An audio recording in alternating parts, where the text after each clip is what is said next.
U Sarajevu je oko 14 sati došlo do sudara dvaju tramvaja u kojem je ozlijeđeno 25 osoba.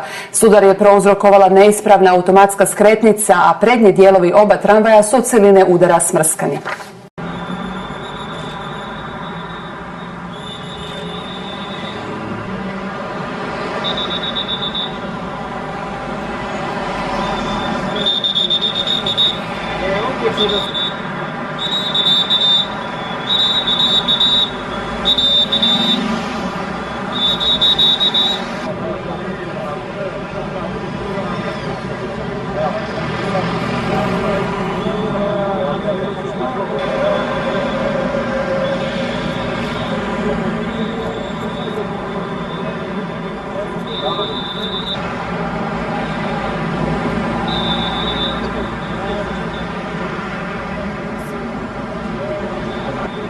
Thank you.